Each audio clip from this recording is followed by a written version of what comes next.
जय भीम,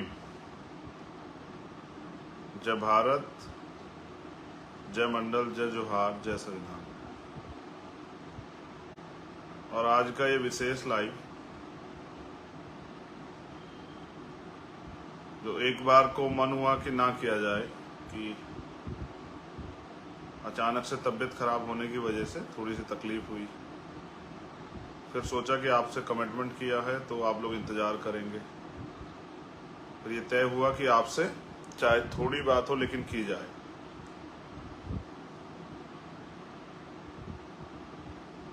अपनी बात को शुरू करने से पहले आप गौर करना, जिन नामों को मैं आज ले रहा हूं उन पे गौर करना। जब तक मैं भीम आर्मी आजाद समाज पार्टी के सब कार्यकर्ताओं को संदेश देना चाहता हूं, जब तक आप इन महापुरुषों को नहीं पढ़ोगे, जिनके नाम ले रहा हूं, और भी बहुत सारे कुछ छूट जाएंगे, उनके साथ साथ इनके दिखाए रास्ते पे नहीं चलोगे, महापुरुषों ने मिशन कैसे चलाया ये नहीं सीखोगे, तब तक इस देश में बहुजन समाज के लोग अन्याय अत्याचार सहने के लिए तैयार रहें।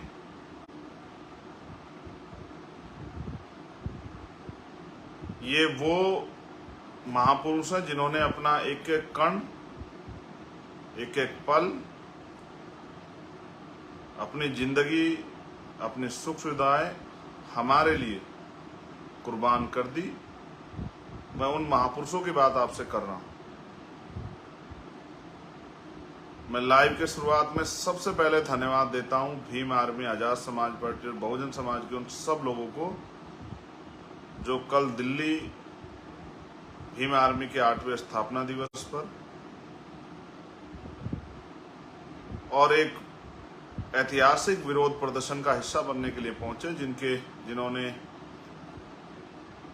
हमेशा की तरह इस आंदोलन का, मेरा और हमारे तमाम नेताओं का मान सम्मान मजबूत किया और देश और दुनिया में रहने वाले भीम आर्मी के समर्थकों का भी हौसला अफजाई किया। मैं उन बहनों को, माओं को, सबको धन्यवाद करता हूं क्योंकि दिल्ली में जुलाई के महीने का सबसे गर्म दिन था कल, जो हजारों किलोमीटर से चल के दिल्ली पहुंची। वो भाई जो पैदल आए, साइकिल पे आए, उन सब भाइयों का, बहनों का, बच्चों का, नौजवानों का, बुजुर्गों का सम्मान करता हूं, उनको धन्यवाद देता हूं और निर्देशित करता हूं कि जहां जहां से पैदल कार्यकर्ता आए थे या साइकिल के माध्यम से आए थे, वहां की टीमें जब भी पार्टी मीटिंग होगी या संगठन मीटिंग होगी, उन सब साथियों का स्वागत और सम्मान करेंगे जिन्होंने इस आंदोलन को कामयाब बनाने के लिए, जो पैदल चल के आए, जिनके पैरों में छाले पड़ गए, जो साइकिल से आए, जिनको उन्होंने बहुत परेशानी उठाई, जो बारिश में भीगे, उन तमाम साथियों का स्वागत जरूर करें, उनके हौसले को जरूर बढ़ाएं। भविष्य में कभी अगर ऐसा हो तो और बड़े पैमाने पर लोग घर से निकलें और अन्याय खिलाफ आवाज को बुलंद करें। अब मैं जिन महापुरुषों के लिए आपसे कह रहा था, उन महापुरुषों के नाम मैं आपके सामने लूंगा। मुझे आशा विश्वास है कि मेरे कहने के बाद जब आप मुझसे प्यार करते हैं, मुझमें उम्मीद रखते हैं, मुझसे भरोसा रखते हैं, तो मेरी बात को भी आप मानोगे। मिशन चलाना कोई बच्चों का खेल नहीं, और मिशन को कामयाब करना किसी अकेले व्यक्ति के बस की बात नहीं है। जब तक आप सब लोग उतनी मेहनत से काम नहीं करोगे या उससे थोड़ी सी कम मेहनत से काम नहीं करोगे, तब तक हम लोग इस देश में कामयाब नहीं हो सकते। जो सपने आप अपने मन में देखते हैं, उनको पूरा करने का एकमात्र रास्ता है कि हम लोग ईमानदारी से, समर्पण की भावना से, त्याग की भावना से, संघर्ष की भावना से और अपने लक्ष्य को ध्यान में रख के इस लड़ाई को लड़ें, आंदोलन को चलाएं, कामयाब करें। सम्मानित बहुजन समाज के पहरेदारों, महामानव तथागत बुद्ध, संत शिरोमणि सतगुरु रविदास जी महाराज, गुरु नानक देव, संत कबीर, भगवान वाल्मीकि महाराज, गुरु घासीदास, संत तुकाराम, नारायणा गुरु, संत गाडगे जी महाराज, इनके विचारों को हमारे साथियों को, चाहे वो छोटे या बड़े, उनको पढ़ना चाहिए, जानना चाहिए। फिर उनके बाद राष्ट्रपिता ज्योतिबा फूले, छत्रपति साहू जी महाराज, बाबा साहब डॉक्टर भीमराव अंबेडकर, पेरियार ई रामासामी नायकर, पेरियार लल्लई यादव, महामना राम सुख वर्मा, सर छोटू राम,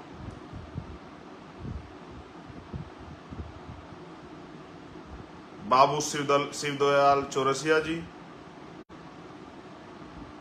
संत राम बी ए प्रजापति जी, बाबू जगदेव प्रसाद कुशवाहा जी, जननायक कपूरी ठाकुर जी, बीपी मंडल जी, मान्यवर दीना भाना वाल्मीकि साहब,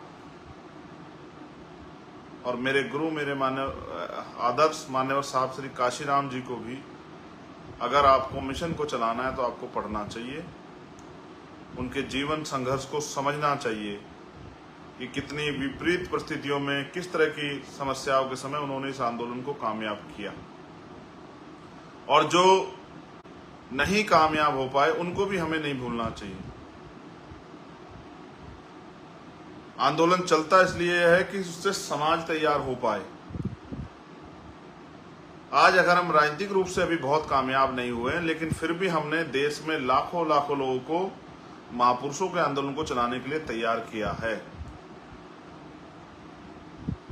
आंदोलन का मतलब सिर्फ राजनीतिक सफलता नहीं होती है। जिस आंदोलन को हम लोग चला रहे हैं, जब हम काशीराम साहब को देखते हैं तो हमें समझ आता है कि उनका आंदोलन था सामाजिक परिवर्तन और आर्थिक मुक्ति। क्योंकि भारत में लोकतंत्र है, प्रजातंत्र है, तो वोट की शक्ति से उसको सत्ता में आकर आसानी से हासिल किया जा सकता है। सत्ता एक विकल्प है जिसके जरिए आप सामाजिक परिवर्तन के एजेंडे को मजबूती से लागू करा सकते हैं, उस पर काम कर सकते हैं, बहुत सारी समस्या आपकी खत्म हो जाएगी, बहुत सारे साधन संसाधन आपके पास होंगे अगर आप सत्ता में होंगे। और जो एक और महत्वपूर्ण पक्ष है, आर्थिक गैर बराबरी। आर्थिक गैर बराबरी को आपको समझना पड़ेगा। उसको समझाने से पहले मैं आपको एक बहुत महत्वपूर्ण बात बताऊंगा। एक मानवर काशीराम साहब का एक ऐतिहासिक कथन है कि जिस समाज की गैर राजनीतिक जड़ें कामयाब मजबूत नहीं होती, उनकी राजनीति कामयाब नहीं हो सकती।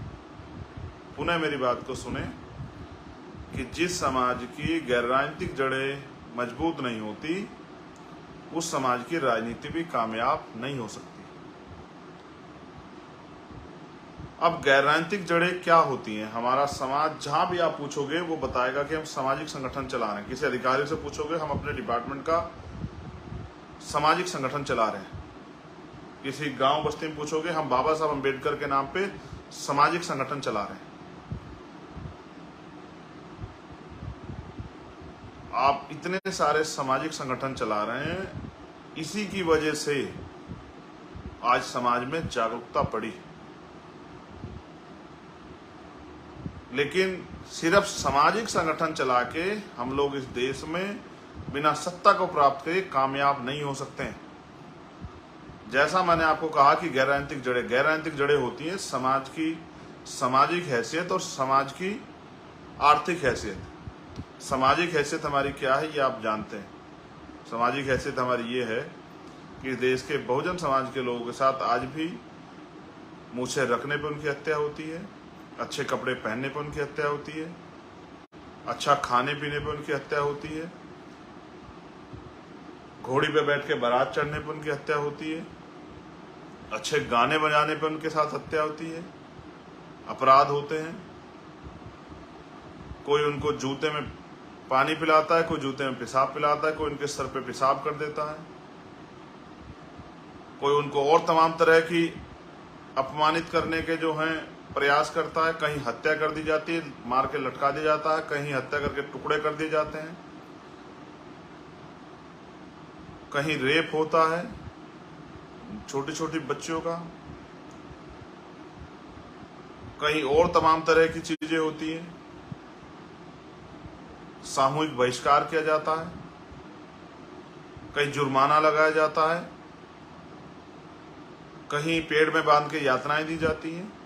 तो ये हमारी सामाजिक हैसियत है इस देश के आज़ादी के 75 साल बाद भी ये इस देश में हमारी सामाजिक हैसियत है। आप सोचो जब काशीराम साहब आंदोलन चला तब हमारी सामाजिक हैसियत और कितनी कमजोर रही होगी। फिर आर्थिक मजबूती की बात कर लेता हूँ, आर्थिक मुक्ति की बात कर लेता हूँ, आर्थिक हैसियत की बात कर लेता हूँ। तो आर्थिक हैसियत ये है कि देश के विभिन्न कोने में आप जाओगे, भारत के अंदर 2% सरकारी सेक्टर है, उसमें 22.5% आरक्षण हमें है, 27% आरक्षण पिछड़े वर्ग के लोगों को, वो भी जो है पूरा नहीं किया जाता। उसका उदाहरण भी मैं आपको दूंगा। ये हमारी आर्थिक हैसियत है कि इन 2% हमारे समाज को, हमारा 1% समाज भी कामयाब नहीं हुआ। उस 1% समाज जो सरकारी नौकरी में गया, उस 1% समाज ने अपने बच्चों को अच्छा पढ़ाया लिखाया, किसी को बिजनेस करने के लिए, किसी को आर्टिस्ट बनाने के लिए, किसी को पत्रकार बनाने के लिए, किसी को हिस्टोरिकल बनाने के लिए उसने अच्छी पढ़ाई करवाई। तो हमारा 7, 8, 9, 10% समाज तैयार हुआ है। बाकी 90% दलित समाज की स्थिति चूंकि तू है, और ऐसी स्थिति 80% पिछड़े वर्ग के लोगों की है। आप अपने गांव बस्ती में जाकर देखना, पाल समाज के लोगों को, प्रजापति समाज के लोगों को, सैन समाज के लोगों को, कश्यप समाज के लोगों को, निषाद समाज के लोगों को, और जो अन्य पिछड़ी जातियां हैं, उनके घर परिवार, उनके कामधाम, उनके रोजगार देखना, वो बहुत सक्षम इस देश में नहीं।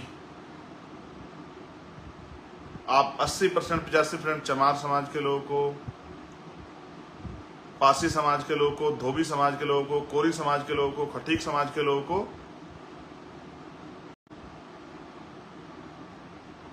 कभी उनके गांव में, उनकी बस्तियों में मुसार समाज के लोगों को जाकर, अलग अलग जातियों से हम लोग हैं, जातियों से हम लोगों को पहचान मिलती है।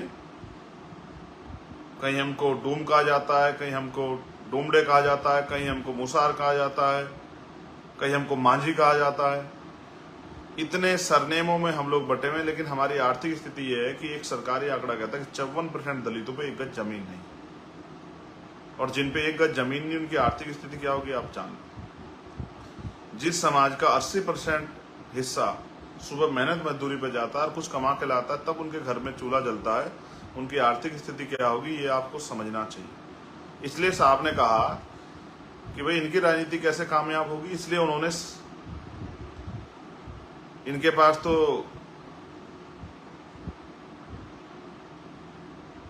सामाजिक और आर्थिक जड़ें ही नहीं है, तो इनकी राजनीति तो कामयाब नहीं हो सकती। इसलिए उन्होंने समाज के पढ़े लिखे और सक्षम जो अधिकारी कर्मचारी थे उनको तैयार किया कि भाई आप लोग हौसला जुटाओ, आप अपनी जिम्मेदारी को समझो, सामाजिक जिम्मेदारी को समझो।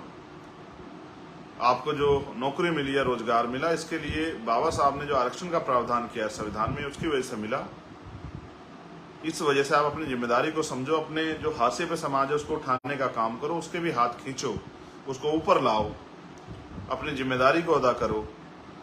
साहब काशीराम इस बात को समझाने में कामयाब हो पाए, और तब जाके अधिकारी कर्मचारियों ने संघर्ष किया, वामसेब नाम का संगठन बना, उसके जरिए हमारी पुरानी मूवमेंट खड़ी हुई और हम लोगों को इस देश में अपने पैरों पर खड़े होने का मौका मिला। आज की मेरी पहली अपील उन अधिकारी कर्मचारियों से है जो सक्षम है कि आज चारों तरफ अन्याय अत्याचार हो रहा है। हमारे जो अधिकार बाबा साहब अम्बेडकर देके गए हैं, अगर हम उनके सच्चे सपूत हैं तो आज हमें बैठ के अपने घर में आकलन करना चाहिए कि हमारे व्यक्तिगत परिवार के साथ साथ भी ये समाज भी हमारा परिवार है। इस समाज की क्या स्थिति हो रही, कैसे सुधरेगी, और जो आज की सत्ता ने हालात किए, क्या भविष्य में हम पे कुछ अवसर और अधिकार रह पाएंगे, या हमारा जीवन जानवर से भी बुरा जीवन इस देश में हो जाएगा। इसके बारे में हम पढ़े लिखे समझदार लोग हैं, हमें विचार करना चाहिए।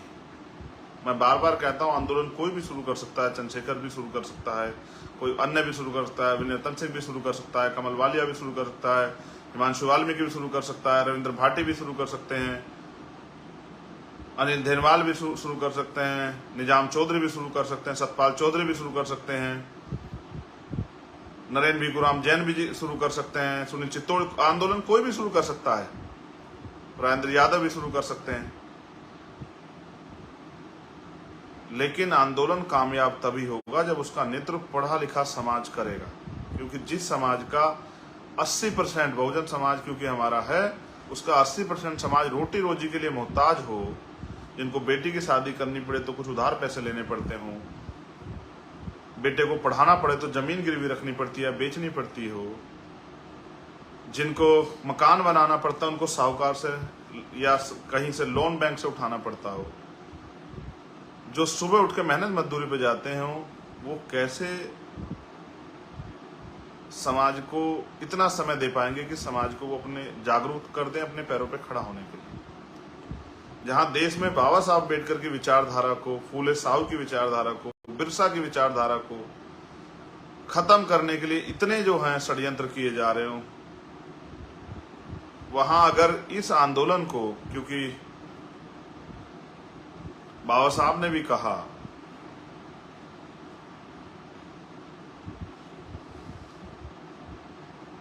कि जिस विचारधारा का प्रचार प्रसार नहीं होता, जिस व्यक्ति का प्रचार प्रसार नहीं होता, वो व्यक्ति भी मर जाता, विचारधारा भी खत्म हो जाती। इसलिए मैं अपने पढ़े लिखे समाज से अपील करूंगा, स्पेशली नौजवान तबके से। मेरे एक साथी ने मुझको इसके लिए लिखा भी कि आपको नौजवान लोग बहुत मानते हैं, आप नौजवान भाई से अपील करो कि वो जहां भी नौकरी करते हैं अपने आसपास हमारी बस्तियों को खोज के, जो कि सरकार तो सारे सरकारी स्कूल बंद कर रही है, वो बच्चों को पढ़ाना शुरू करें।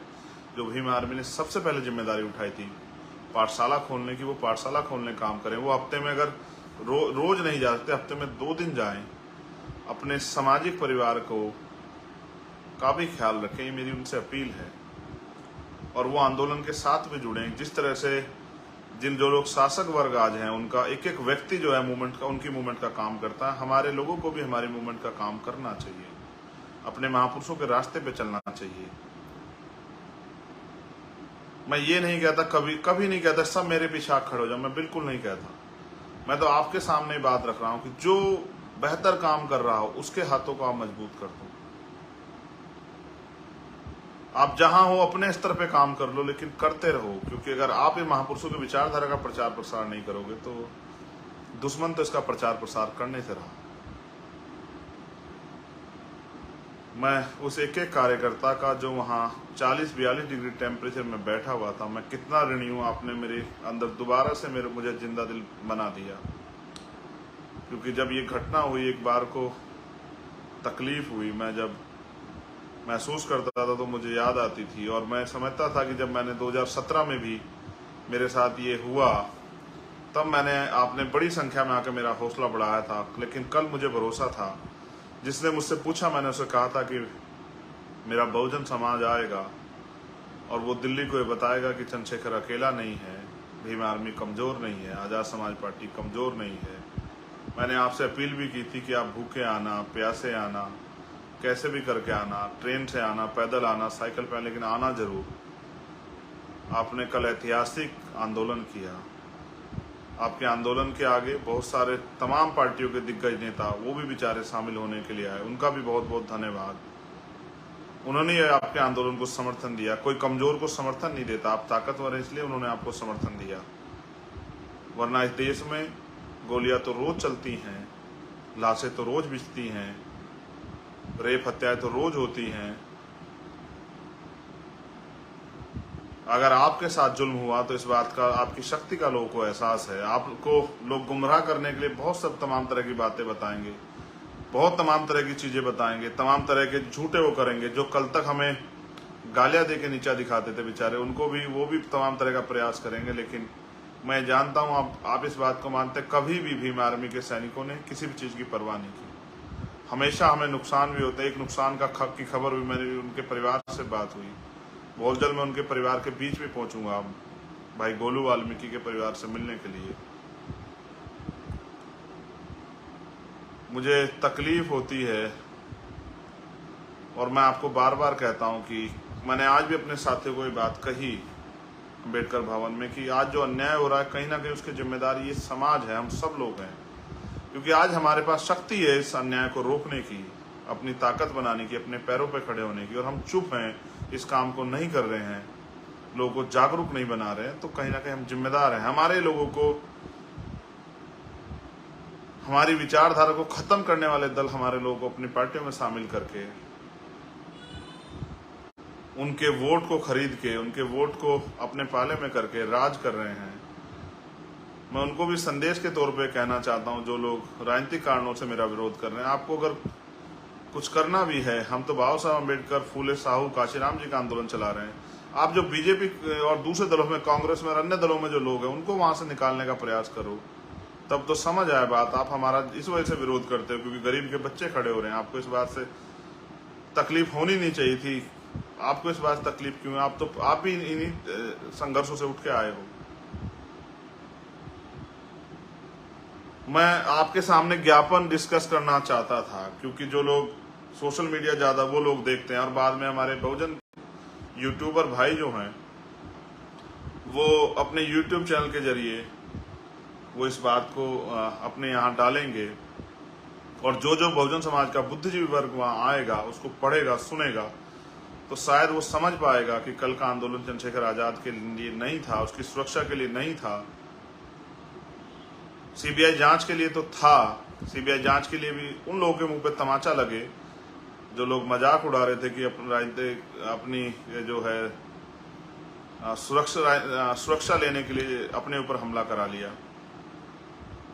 क्योंकि जिस दिन इस बात की सीबीआई जांच होगी, मैंने सरकार से भी कहा अगर आपके लोग इसमें शामिल नहीं तो सीबीआई जांच कराओ, जो पता लग जाए, दूध का दूध और पानी का पानी हो जाए, कि इसके पीछे कितने बड़े बड़े लोग हैं जो चाहते थे कि चंद्रशेखर आजाद को खत्म कर दिया जाए। वो आपके चंद्रशेखर को खरीद नहीं पाए, रोक नहीं पाए, उसकी जबान पे ताला नहीं लगा पाए, वो डरा नहीं पाए, तो अंतिम जो विकल्प बचा था बौखलाहट में हत्या कराना, उसका भी प्रयास उन्होंने कर लिया। मैं चाहता हूं आज के मेरे लाइव को हमारा बुद्धिजीवी समाज, अधिकारी, कर्मचारी, सक्षम समाज भी सुने यूट्यूब चैनल के जरिए, इस लाइव के जरिए, और वो आकलन करें कि हमारी जो मांगे थी वो समाज के हित की मांगे थी या किसी व्यक्ति विशेष की मांगे थी। और हमने जो विभिन्न विपक्षी दल के लोग वहां आए, उनको भी अपने ज्ञापन पे सहमत करने का काम किया कि भाई वो हमारे ज्ञापन पे सहमत हों, हमारी मांगों पे सहमत हों। हम इस देश में 75 साल भी अगर अन्य अत्याचार का शिकार हो रहे हैं, एनसीआरबी का जो डाटा कहता है कि किसी प्रदेश में 20,000 महिलाओं के साथ, किसी प्रदेश में 18,000 महिलाओं के साथ, किसी प्रदेश में 15,000 महिलाओं के साथ जो हर साल अन्य अत्याचार की घटनाएं होती है, अगर उसका डाटा भी निकाल लिया जाए, अगर शर्म हो मीडिया में वो निकाल के डाटा बताए कि इनमें दलित पिछड़े समाज की कितनी बच्चियां हैं, और जो नफरत करते हैं हमसे, मैं कहना भी नहीं चाहता इस बात को, क्योंकि हमें बाबा साहब अम्बेडकर ने महिलाओं में कभी भेदभाव करना सिखाया नहीं, हमें तो इंसानों में भेदभाव करना नहीं सिखाया।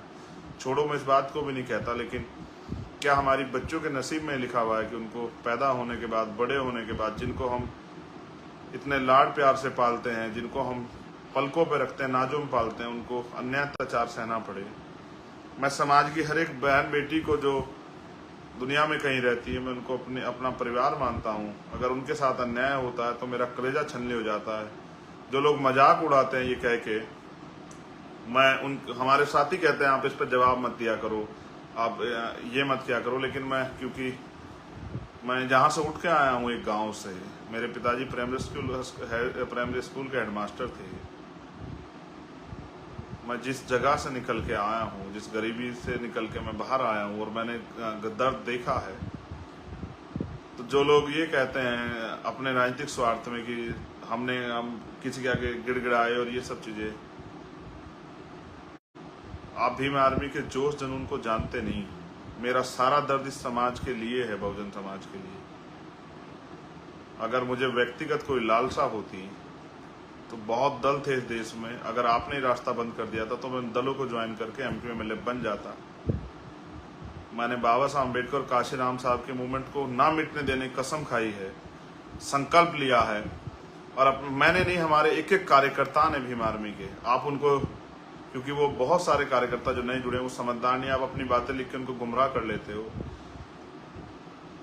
फिर उन्हें कुछ दिनों बाद एहसास हो जाता है कि हमें हमारी लड़ाई से रोका जा रहा है, हमें पंगु पिछलग्गू बनाया जा रहा है, फिर वो आके भीम आर्मी के साथ खड़े जाते हैं। क्योंकि मैंने भीम आर्मी के साथियों को स्वाभिमान से समझौता करना नहीं सिखाया, और मैंने उनको एक एक पल ये सिखाया कि वो समाज के लिए ईमानदार रहें। मैंने जो ज्ञापन वहाँ दिया था, मैं उस ज्ञापन को इसलिए आपके आगे पढ़ना चाहता हूँ क्योंकि हमारा बुद्धिजीवी समाज आकलन करे, अपने नेताओं का भी आकलन करे, जिनको वोट दे दे के आपने दलित पिछड़े वर्ग के नेताओं को ताकतवर बनाया, उनका भी आकलन करें। हमारी पहली मांग ये थी, और ये मांग इसलिए थी कि मैंने चर्चा की एक साथी से, तो मुझे पता लगा कि HJS के जरिए जो उत्तर प्रदेश में भर्ती होती है उसमें पिछले 10 साल में एक भी हमारा जज नहीं बना, जबकि हमें 22.5% आरक्षण है और पिछड़े वर्ग को 27% आरक्षण है, फिर भी 50 बच्चे पिछड़े वर्ग के पिछले 10 साल में जज नहीं बने और एक बच्चा शेड्यूल कास्ट का जज नहीं बना। क्योंकि ताकतवर लोगों ने, जिनकी सरकार है, उन्होंने एक क्राइटेरिया बना रखा है कि आप कंपटीशन में अच्छे नंबर ले आओगे, लेकिन आपको इंटरव्यू उनके हाथ में है। इंटरव्यू कुर्सी पे वो लोग बैठे हैं, 80 नंबर कम से कम लाने हैं। वहां हमारे बच्चों के नंबर 79 तक आते हैं और उनके साथ छल हो जाता है। इसलिए मैंने मांग की है, जबकि उत्तर प्रदेश के सामान्य नेताओं को शायद ये ना समझ आया हो, ना दिखाई दिया हो, क्योंकि HJS के जरिए जो जज बनेगा, ADJ बनेगा, वो 10 साल में हाई कोर्ट का जज बनेगा और अगले 10 साल में हो सकता है या 12 साल 15 साल में उसको सुप्रीम कोर्ट जाने का मौका मिल जाए। व्यवस्था पहले से नहीं चाहती सुप्रीम कोर्ट या हाई कोर्ट, हायर जुडिशरी में हमारे जज हों, जो वहां से हमारे साथ छल होता है वो बंद हो जाए। इसलिए हमने मांग की है कि SC ST OBC के अल्पसंख्यक के वर्ग के जो लोग हैं उनको संख्या के आधार पे, जिसकी इतनी संख्या पर उसकी उतनी हिस्सेदारी के आधार पे जुडिशरी में, हायर जुडिशरी में आरक्षण व्यवस्था की जाए। अगर आप क्लोजम सिस्टम नहीं खत्म करें, ठीक है, हम जिस दिन होंगे तो हम तय करेंगे कैसे होना है, हम संविधान के जरिए नियुक्तियां करेंगे, all India judicial service commission बना के। लेकिन अगर आप वहाँ हैं और ये इसको खत्म नहीं करना चाहते और सरकारें उनसे घबराती हैं, तो फिर आप वहाँ हमारी संख्या के आधार पर हमें आरक्षण दो, हमारे लोगों को भर्ती करो, हमारे जज होने चाहिए। वो जज वहाँ बैठ के जब वो कलम चलाएं तो उनको हमारा दर्द पता होना चाहिए। आज की जुडिशरी जो बायस्ड है, मुझे कहने में कोई परहेज नहीं, मुझे किसी चीज़ का डर नहीं है अपने समाज के हित की बात कहने में। आपके नेताओं में हिम्मत हो तो कहो और सुप्रीम कोर्ट, हाई कोर्ट को चैलेंज करो कि वो हमारे साथ बैठ के वहाँ धोखा करते हैं, हमें न्याय नहीं देते।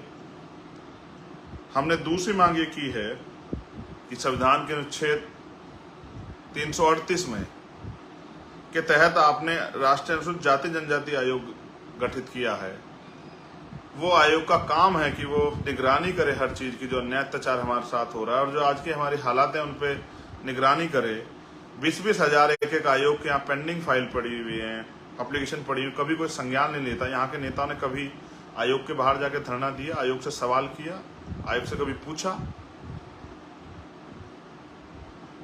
कई जगह पे आयोग भी नहीं बना है, जैसे बिहार में आयोग नहीं बना हुआ है अभी, वहाँ महिला आयोग भी नहीं, SC आयोग भी नहीं। मैंने वहाँ के चीफ मिनिस्टर को भी कहा कि भाई आप अपने यहाँ तो आयोग बनाओ, आप पूरे देश में घूम रहे हो, कम से कम पहले अपने यहाँ आपको आयोग बनाना चाहिए। आपके यहाँ इतना अन्याय हो रहा है, आपको उसके ऊपर रोक लगानी चाहिए। ये कहने की हिम्मत चंद्रशेखर आजाद में है क्योंकि उसके समाज ने हिम्मत उसको दी है। इसलिए मैंने कहा है कि सब स्टेट में जहां आयोग की कमी जाए, जैसे 2.5 साल से उत्तर प्रदेश के नेताओं को नहीं पता लगा कि उत्तर प्रदेश में भी आयोग का गठन हो जाना चाहिए। 2.5 साल से आयोग का गठन नहीं हुआ है उत्तर प्रदेश में। आयोग है SC ST आयोग, लेकिन उसके जो चेयरमैन है वो अभी तक नहीं बने हैं, ना सरकार को फुर्सत मिली है। और हमने ये भी मांग की है कि SC ST के मुकदमे सुनने के लिए SC ST exclusive special court होनी चाहिए। और ये बात जो मैं आपको बता रहा हूं, SC ST एक्ट में 6 महीने में सजा होने का प्रावधान है, 60 दिन के अंदर सजा होने का प्रावधान है, किसी मुकदमे में नहीं होती। अब आप देखना किस तरह मैं आपके अधिकारों को निगलने वाले, लूटने वालों को सबक सिखाने का काम करूंगा कल के बाद, आप देखना। इसलिए हमने एक्सक्लूसिव स्पेशल कोर्ट की मांग की है कि वो हर डिस्ट्रिक्ट में और हर जिला स्तर तक SC/ST आयोग का भी गठन हो, कि हमें यहाँ आयोगों का इंतजार ना करें, हम वहीं अपने जिले में जाके अपने आयोग से अपनी समस्या रख सके और वहां से हमारी समस्या पे काम हो सके। जो अधिकारी बायस हो गया, किसी लालच में हमारे खिलाफ काम ना कर रहा हो, हमारे खिलाफ काम कर रहा हो, उस पर कार्रवाई हो सके। मैंने ये भी मांग उठाई है कि SC/ST के कर्मचारियों का, हम तो कर्मचारी नहीं है, SC/ST OBC के कर्मचारियों को प्रमोशन में रिजर्वेशन का लाभ मिलना चाहिए। कर्मचारी क्या तो अपने आप आवाज उठाते, नेता तो नहीं उठाते। सुप्रीम कोर्ट ने कहा भी है उन्होंने, मगर एक ही बात लगा दी उसमें, नियम एक लाइन जोड़ दी कि सरकार चाहे दे सकती है, आपकी सरकारें नहीं है, बहुत जगह आपको नहीं मिल रहा है, ये आपका विषय है। लेकिन हम, जब आप हमें वोट देते हो, हमारे साथ खड़े होते हो, इस आंदोलन में मदद करते हो, इस आंदोलन के सिपाही हो, जागरूक हो, तो ये हमारी जिम्मेदारी कि आपके अधिकारों की लड़ाई हम लड़ें। आपको इसके लिए सड़कों पर ना लड़ना पड़े, आपको इसके लिए आंदोलन ना करना पड़े, आपको किसी भी तरह की पनिशमेंट का शिकार ना होना पड़े। ये आपके नेताओं की जिम्मेदारी, इस जिम्मेदारी को हम उठाएंगे और SC/ST OBC के जितने कर्मचारी उनको प्रमोशन में रिजर्वेशन का लाभ दिलाने का काम करेंगे। और फिर वहां से बैकलॉग पैदा होगा। हमने मांग की है, नेता एक दूसरे पे आरोप लगाते रहते कि देश में जितना भी बैकलॉग हो, सभी सरकारें उस बैकलॉग को पूरा करें, जिससे कि हमारे बच्चों को रोजगार मिले। कहीं किसी स्टेट में 4 लाख विभागों में 4 लाख का बैकलॉग है, कहीं 5 लाख का, कहीं 2 लाख, कहीं 1 लाख का है। अब ये सारा बैकलॉग भरोगे तो इतने बच्चों को नौकरी मिलेगी, दलित पिछड़ों के बच्चों को, वो अपने पैरों पे खड़े होंगे। ये इसलिए नौजवानों को इसके लिए सड़कों पे आने की जरूरत नहीं, इसका ये काम भी हमारी पार्टी करेगी। इसलिए मैंने ये मांग उठाई है। हमने मांग की है कि जातिगत जनगणना होनी चाहिए। आप इसको चुनावी मौसम के साथ यूज करते हो, चुनाव आया तो आप इस पर बात करने लगे, फिर भूल जाते हो। हम इसके लिए एक बड़ा जो है जन आंदोलन तैयार कर रहे हैं और हम मंडल बनाम कमंडल की यात्रा पूरे देश में करेंगे, कि जिससे इस देश के पिछड़ों के, इस देश के अल्पसंख्यकों के, इस देश के दलितों की, इस देश के आदिवासियों की जनगणना हो। SC/ST की तो होती थी, 21 में उन सरकार भी बात नहीं करे, नेताओं ने कभी सवाल नहीं किया, कोई मोर्चा नहीं निकाला, कोई डिबेट नहीं की। इसलिए हमने मांग की है कि जातिगत जनगणना होनी चाहिए। एक हमारे साथी अनिरुद्ध छोटे भाई, वो बहुत मेहनत कर रहे हैं इस बात पे, हमारे लोगों को जगाने का काम कर रहे हैं, मैं उनको धन्यवाद देता हूं। और उन सब साथियों को धन्यवाद देता हूं जो कहीं ना कहीं, चाहे वो लोकेंद्र गुर्जर हो या कोई भी साथी हो जो इस काम को कर रहा है, चाहे वो लक्ष्मण यादव हो, मैं उन सबको धन्यवाद देता हूं। मैं नीरज पटेल जी को भी धन्यवाद देता हूं, मैं RS पटेल जी को भी धन्यवाद देता हूं, मैं प्रोफेसर रतनलाल जी को, दिलीप मंडल जी को भी धन्यवाद देता हूं, जो कहीं ना कहीं अपने भाषणों के जरिए, अपनी बातों के जरिए समाज को जागरूक करने का काम कर रहे हैं। एक हमारी बहन है दीदी निर्देश में, उनको भी धन्यवाद देता हूं। ऐसी तमाम बहनों को धन्यवाद देता हूं, भाइयों को धन्यवाद देता हूं, जिनके नाम भी नहीं ले पा रहा हूं, जो पूरे देश में कहीं ना कहीं इस काम को आगे बढ़ा रहे हैं। हमारे भाई हैं संदीप बोध, वो भी इस काम को कर रहे हैं, समाज को जगाने का काम। मैं उन सब का धन्यवाद देता हूं कि वो बहुत महत्वपूर्ण काम कर रहे हैं। महापुरुषों की कृपा उन पे बनी रहे, वो इस काम को और तेजी से आगे बढ़ाते रहे। हमारी मांग है कि जितनी संख्या बढ़े उसकी उतनी हिस्सेदारी, इस पैमाने के साथ, इस अनुपात में संख्या के आधार पर आरक्षण का फॉर्मूला देश में लागू हो।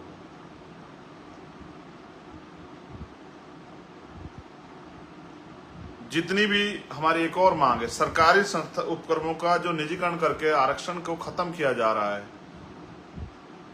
वो निजीकरण बंद हो और जितनी संस्थाओं का निजीकरण कर देगा उपक्रमों का, उनका दोबारा से राष्ट्रीयकरण हो। ये भी हमारी मांग है। केंद्र और राज्य सरकार के कर्मचारियों को पुरानी पेंशन का लाभ मिले, वो लोग पूरे देश में कहीं ना कहीं आंदोलन करें। स्पेशली हरियाणा में इसका आंदोलन चल रहा है। मैं उन सब साथियों का आश्वस्त करता हूं कि हम लोग मेहनत करेंगे और आपकी इस काम को कराने काम करेंगे। हम कर्मचारी नहीं है, मैं फिर आपको कह रहा हूं, ना ओल्ड है ना वर्तमान है, लेकिन आप हमारे साथ खड़े हैं, आप हम पे भरोसा करते हैं, तो आपकी लड़ाई लड़ना हमारी जिम्मेदारी है। इसलिए हम इस काम को करेंगे। देश की सरकार ने अग्निवीर योजना लाके जिस तरह से नौजवानों को ठगने किया, स्पेशली उन किसान जातियों को जिनके बच्चे जाते थे, उन मेहनत कर जाते हुए जिनके बच्चे जाते थे आर्मी में, और आपने 4 साल की नौकरी करके जिस तरह का ये षड्यंत्र रचा, ये एक बहुत डरावना आपने खेल खेला अपने निजी स्वार्थों में। आज लोग ट्रेनिंग के बीच में छोड़ छोड़ के बच्चे आ रहे हैं। इसलिए अग्निवीर को खत्म करना चाहिए और पुरानी भर्ती जो है आपको लागू करनी चाहिए। मैंने तो कल ये भी मांग उठाई थी कि आप हमारी चमार रेजिमेंट में बहाल कर दो। आप अगर आपको जाति के आधार पर रेजिमेंट बना के रखनी है, बहुत अच्छी बात है, आप बनाइए, लेकिन हमारे लोग इतने ईमानदार हैं, देशभक्त हैं, इतिहास इस बात का गवाह है, तो जो देशभक्त जातियां हैं उनको भी आप मौका दो। आप पाल समाज की रेजिमेंट बनाओ, आप गुर्जर समाज की रेजिमेंट बनाओ, आप सैनी समाज की रेजिमेंट बनाओ, आप यादव समाज की रेजिमेंट बनाओ। आप हम लोगों को भी देश सेवा का मौका दो, और आप देखो किस तरह हमारे नौजवान देश की रक्षा करते हैं, उनको बहादुरी से काम करते हैं देश के लिए। एक हमने मांग उठाई, मैं खेती किसानी अब नहीं कर रहा हूं, मेरे फादर करते थे, लेकिन मैं देश के किसानों की पीड़ा समझता हूं, इसलिए हमने मांग उठाई है कि किसानों को एमएसपी की लीगल गारंटी मिले। एक हमारे साथी हैं गुरनाम सिंह चुड़ूनी जी, वो आए थे, चौधरी पुष्पेंद्र जी हमारे किसान नेता, राज्यपाल जी आए थे, एक तेजवेंद्र सिंह विरक जी हैं, वो तमाम नेता आए थे। वो लोग लगातार मेरे साथ चर्चा में रहते हैं। मैं समझता हूँ सुमन हुड्डा हमारी बहन, वो लोग लगातार चर्चा में रहते हैं, इसलिए मैं उनके संघर्ष को समझता हूँ। उनको जेल भेजा जाता है, उनको लाठियां खानी पड़ती है, किसान सड़कों पर रहता है। मैं किसानों का दर्द समझता हूँ, किसान परिवार से आता हूँ, इसलिए हमने मांग की है कि किसान की हर फसल की जो है एमएसपी की गारंटी जो है, और वो भी समय के अनुसार समयबद्ध कानूनी गारंटी जो है सरकार को देनी चाहिए। प्लस जो पीएम किसान सम्मान निधि के तौर पे जो पैसे जो है सुविधाएं देते हैं, जो पीएम किसान परिवारों को जो पीएम किसान योजना का नाम लाभ मिलता है, जो आप 6,000 रुपए देते हैं, उसको 6,000 से बढ़ा के आपको 24,000 रुपए सालाना करना चाहिए। हमने ये भी मांग उठाई है। फिर हमने मांग उठाई है कि दिल्ली में जो आंदोलन हुआ था उसमें जितने भी किसानों पर मुकदमे आपने किए थे, क्योंकि 700 से ज्यादा किसानों की जान गई, वो मुकदमे आप वापस लें। ये भी मांग हमने उठाई, क्योंकि हम हमेशा किसानों के आंदोलन के साथ खड़े रहे। हमने ये भी मांग उठाई, हमारा एक बहुत बड़ा हमारे समाज का वर्ग जो सफाई कर्मचारी काम करता है, उनको स्पेशल टारगेट करके उसके साथ जितने भी कच्चे कर्मचारी हैं, जिस भी विभाग में काम करते हैं, उन कच्चे कर्मचारियों की समस्या को समझते हुए हमने ये मांग की है। पहली हमारी मांग है कि पहले तो कच्ची नौकरी होनी नहीं चाहिए, और संविदा की नौकरी, ठेकेदारी की नौकरी होनी नहीं चाहिए, और जो लोग अभी इस पे कर रहे हैं उनको आप समान काम समान वेतन, जितना वेतन आप सरकारी कर्मचारी को देते हैं उतना ही वेतन उनको दें। दिल्ली में बहुत कच्चे कर्मचारी हैं, 30-30 साल से मेरी माए बहनें, मेरे चाचा ताऊ गटर में उतर के मैला अपने सर पे उठा के अपनी जिंदगी को जी रहे हैं।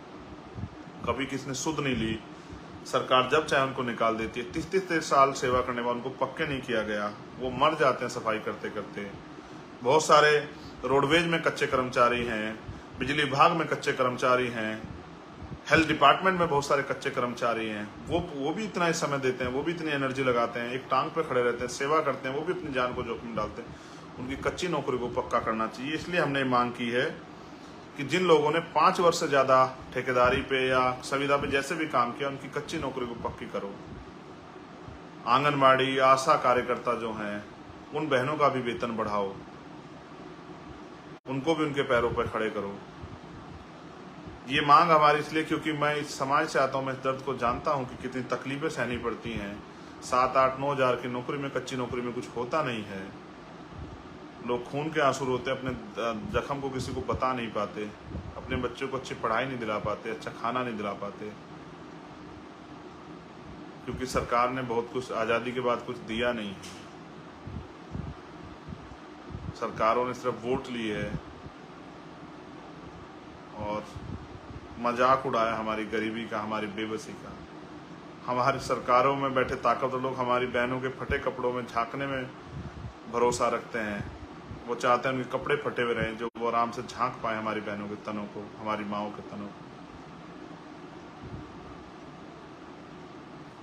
उनको हमारे लोग बड़ों के, हमारे बुजुर्गों के फटे कपड़े देख के आनंद आता है।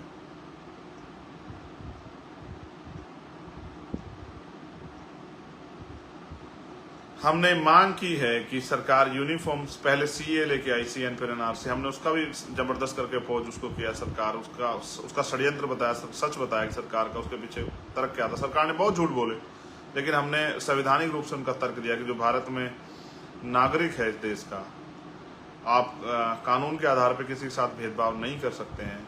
जो आज़ादी के बाद और जिस दिन से देश आज़ाद हुआ तब से जो इस देश में है, उनके साथ किसी भी तरह का जाति के आधार पर, धर्म के आधार पर भेदभाव नहीं कर, लेकिन फिर भी हमें सहना पड़ता है। इसलिए हमने उस समय भी इसको अपोज किया।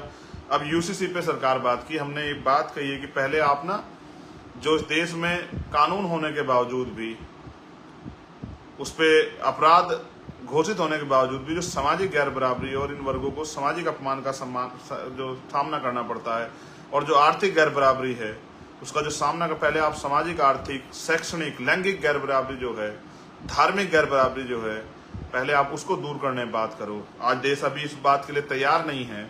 और फिर कॉन्स्टिट्यूशन का आर्टिकल 44 का हवाला दे रहे, उसमें भी ये कहा गया कि आप थोप नहीं सकते हो किसी के ऊपर जबरन। और फिर भी हमने कहा कि अगर आप इसमें मुसलमान, जैन, सिख, बौद्ध, ईसाई, आदिवासियों के हितों के पे कुठाराघात करोगे, उन पे हमला करोगे, तो फिर हम इसको अपोज करेंगे, हर कीमत पे अपोज करेंगे। ये बात भी हमने सरकार को बताई। हमने ये भी कहा है, मैंने झारखंड की सरकार से पूछा था, मैं सभी सरकारों से पूछता हूँ, मेरा काम है पूछना, आपने मुझे इसीलिए तैयार किया है कि आपने मॉब लिंचिंग पे कानून बनाने को कहा था। मैं देश की सारी जो अभी केंद्र की सत्ता के विरोधी जो सरकारें हैं, मैं उनसे भी सबसे कहता हूं कि आपको अपने यहाँ मॉब लिंचिंग पे कानून बनाना चाहिए। भीड़ को इजाजत नहीं मिलनी चाहिए। भीड़ की हिंसा का आपने उदाहरण मणिपुर में देखा। मणिपुर की ये एक घटना आपके सामने आई तो आप चीख पड़े। मणिपुर में जो घटना 2 महीने पुरानी, मणिपुर की बच्चों ने क्या क्या नहीं सहा, मणिपुर के लोगों ने क्या क्या नहीं सहा। वो राजनीतिक स्वार्थ के भेंट चढ़े इन सरकारों के। क्या इसका जवाब है सरकार के पास? दुखी हूं, क्रोधित हूं। आप प्रधानमंत्री हैं सर, आप दुखी क्यों हैं? आप क्रोधित क्यों? अपने क्रोध की ज्वाला से कलम चलाइए, मुख्यमंत्री को बर्खास्त कर दीजिए, पूरी सरकार को बर्खास्त कर दीजिए। आपको किसने रोका है सर? आप प्रधानमंत्री नहीं, मैं प्रधानमंत्री, आप प्रधानमंत्री, आप बेबस क्यों हो सत्ता के आगे?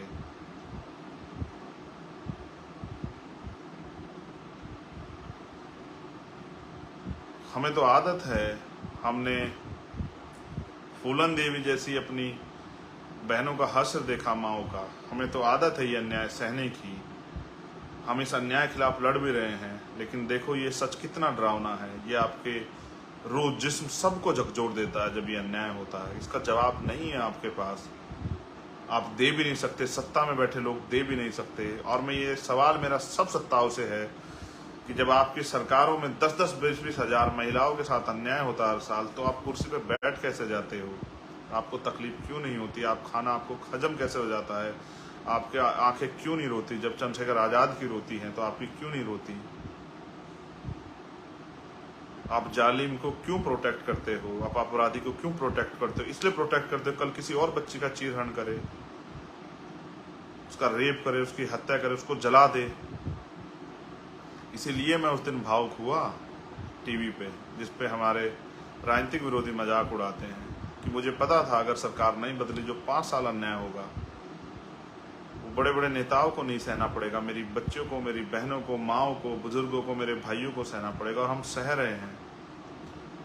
ये तो हम तक भी आग चली आई है कि हम पे भी गोलियों से जो है हमें भूनने की तैयारी की जा रही है। इसलिए मैं भावुक हुआ था मेरे प्यारे भाइयों। मेरी भावुकता व्यक्तिगत नहीं है, अपने निजी स्वार्थ के लिए नहीं है। और मेरे लोग इस बात को जानते हैं, और जो राजनीतिक कारण विरोधी हैं वो भी इस बात को जानते हैं। उनके साथ अन्याय होगा तो उनकी सबसे पहली अगर नज़र किसी पे जाएगी तो वो भीम आर्मी पे होगी, भीम आर्मी के कार्यकर्ता चंद्रशेखर आजाद पे होगी, भीम आर्मी के एक सिपाही पे होगी। और उसके बाद हमने 12वीं, आप जानते हैं जब आप किताब पढ़ते हैं उसका आखिरी पन्ना कितने दिनों बाद पढ़ते हैं, हमने आखिरी मांग उसमें रखी, क्योंकि आप बहुत सारे लोगों को लगता था कि ये मजाक है व्यक्ति के जीवन की वैल्यू होती है। मेरे लोगों ने मुझे अपने खून से सींच के यहाँ तक लेके आए हैं, मुझे पहचान दी है, वो मेरी एक बात पे खड़े होते हैं। कल मैंने देखा कि किस तरह से वहाँ क्या हालात थे। मैं उनसे अपील कर रहा था बैठ जाओ, लेकिन मैं जानता था एक की जगह पे 10-10 लोग खड़े, वो कैसे बैठ जाते। वहाँ जो नेता स्टेज बैठे थे उनको चक्कर आ रहे थे, कोई उल्टी कर रहा था, कोई जूस पी रहा था, कोई ग्लूकोज पी रहा था, कोई इधर भाग रहा था, कोई उधर भाग रहा था, कोई सर पे कपड़ा रख रहा था। आप मुझे छाव देने की वो कर रहे, मेरे ऊपर महापुरुषों की, संतों गुरुओं की, माओ बहनों की, प्रकृति का बड़ा आशीर्वाद है। लेकिन जो मेरी बहनें माएँ, मेरा खून जो है, जो सामने था, जो मेरे लिए चल के आया था, भीम आर्मी के लिए चल के आया था, आजाद समाज पार्टी चल के आया था, उसके दिल से पूछो कि उसके ऊपर क्या बीती। वो मंच पे भी नहीं था, वो सामने था, लेकिन उनको चंद्रशेखर आजाद पे, भीम आर्मी पे, आजाद समाज पार्टी भरोसा है कि कल अगर ये ताकतवर होते हैं तो जो जुल्मों को, सितमों को हम सह रहे हैं लंबे समय से, वो खत्म हो जाएगा। और हमारी लड़ाई एक घटना की में न्याय की नहीं, हम इसको पूर्ण रूप से खत्म करना चाहते हैं। मैं उन जड़ों को काट देना चाहता हूं जहां से आपके खिलाफ अन्याय की सोच पैदा होती है। मेरी लड़ाई किसी जाति धर्म से नहीं है, मेरी लड़ाई उस सोच से है जो गैर बराबरी पे आधारित है, जो हिंसा पे आधारित है, जो इंसान को इंसान नहीं समझती, जिसको इंसान के कत्ल पे तकलीफ नहीं होती। और देश की ऐसी व्यवस्था है कि हमें जाति के नाम पे अपमानित किया जाता है। वहाँ जानवरों को बिस्तरे में लोग लिटा लेते हैं और अपनी चम्मच से खाना खिला देते हैं, फिर भी इंसान को इतने अपमान का सामना करना पड़ता है। ये भारत का इतिहास है साथियों, इसी व्यवस्था के खिलाफ लड़ाई है।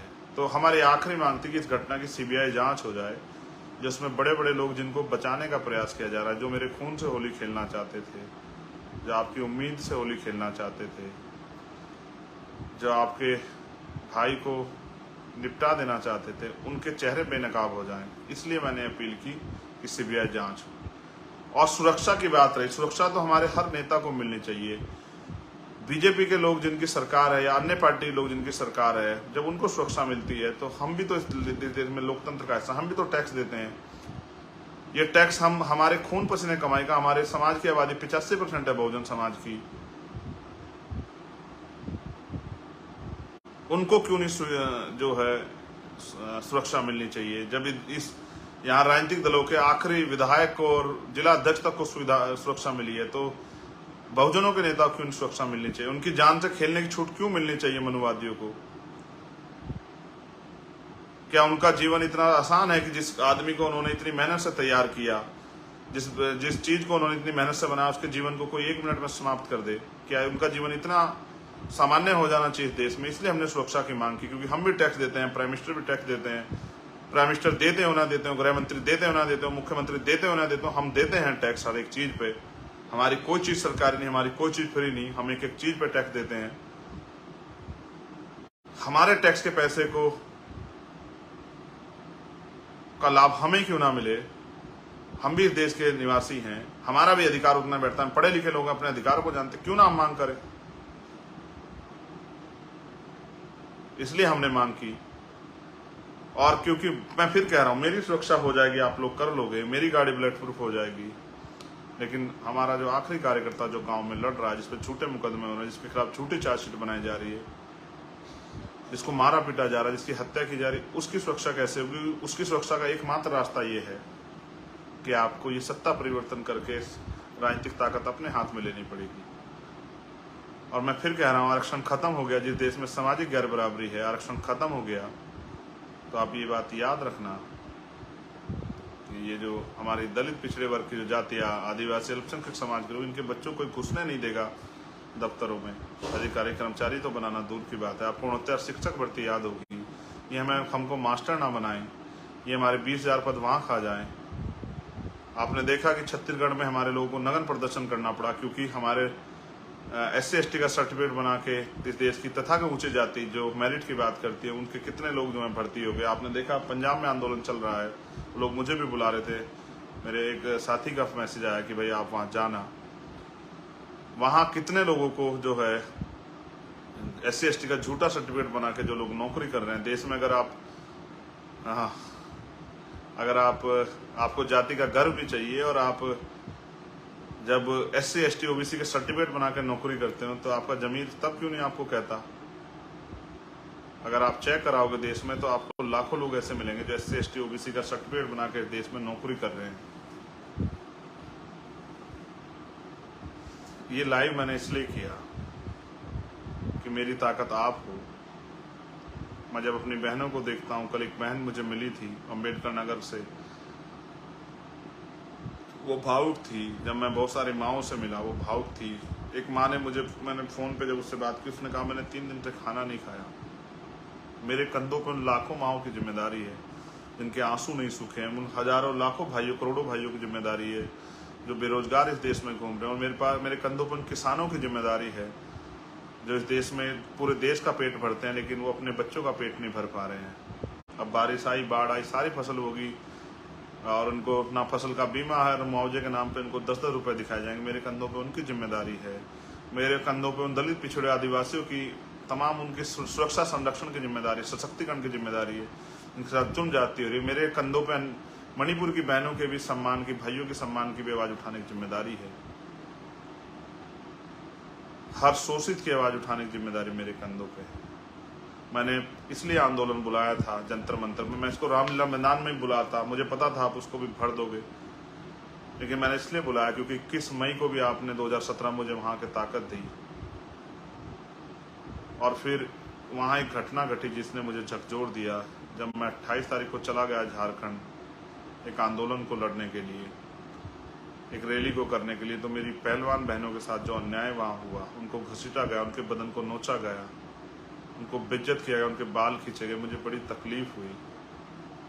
मैं उन सब का जवाब देने के लिए मैंने जंतर मंतर पे आपको बुलाया। मैंने आपको बुलाया, आपको बहुत कष्ट सहना पड़ा। मैं उसके लिए, जो कष्ट आपको सहना पड़ा उसके लिए मुझे खेद है, लेकिन मेरे पास तो आप ही हो जिनके लिए, जिनके इस ताकत से जो है मैं इस देश की सत्ता को जवाब दे सकता हूँ। आपने इतना प्यार दिया, इतना सहयोग किया, आगे भी आप अपनी ताकत को बनाइए, मजबूती से खड़े रहिए, अपनी पार्टी को, अपने संगठन को मजबूत कीजिए। जब आपकी पार्टी, आपका संगठन मजबूत होगा, हर कोई आपको इज्जत सम्मान देगा, हर कोई आपके साथ खड़ा होगा।